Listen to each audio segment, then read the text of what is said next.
RSS chief Mohan Bhagwat చేసిన 75 comments దేశ రాజకీయాలను కుదిపేస్తుంది. ఈ అంశాన్ని విస్తృతంగా చర్చలోకి తీసుకువెళ్లడంలో కాంగ్రెస్ పార్టీ సక్సెస్ అయింది. నాగపూర్ లో ఒక కార్యక్రమంలో పాల్గొన్న భాగవత్ నేతలు ఎవరైనా సరే 75 ఏళ్లకు రిటైర్ కావాలని వ్యాఖ్యానించారు. किया लेकिन मैं इसका अर्थ जानता हूँ 75 वर्ष की साल जब उड़ी जाती है तो उसका अर्थ ये होता है कि अब आपकी आयु हो गई, अब जरा बाजू हमको करने म्हणजे त्यांच्या गौरवाकरता गौरवाचा भाव मनात घेऊन सगळं होतं. त्याच्यात तो गौरव आपल्याला चिकटू नये ह्याची ते स्वतःच काळजी घ्यायची आणि असा विनोदाचा सुरा चालून तो चिकटणारा गौरव सगळा सोडून बाहेर टाकायचा.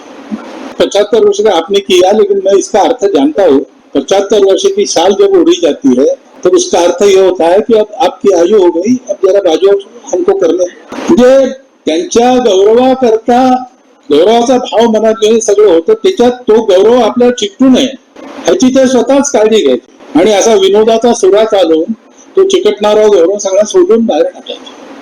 75 वर्ष का आपने किया. ఇది మోదీ రిటైర్మెంట్ గురించే ఆర్ఎస్ఎస్ చీఫ్ చేసిన కామెంట్ గా కాంగ్రెస్ పార్టీ ప్రచారం చేసింది. ఒక్క మోదీకే కాదు, ఈ సూత్రం భాగవత్ కు కూడా వర్తిస్తుందని మరింత ముందుకు తీసుకువెళ్లింది.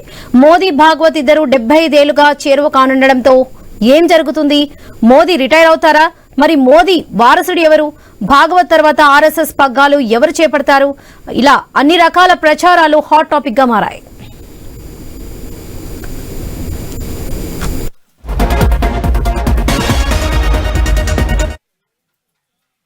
జరిగిన డ్యామేజ్ ను ఆలస్యంగా గుర్తించిన ఆర్ఎస్ఎస్ తాపీగా ఒక వివరణ ఇచ్చింది.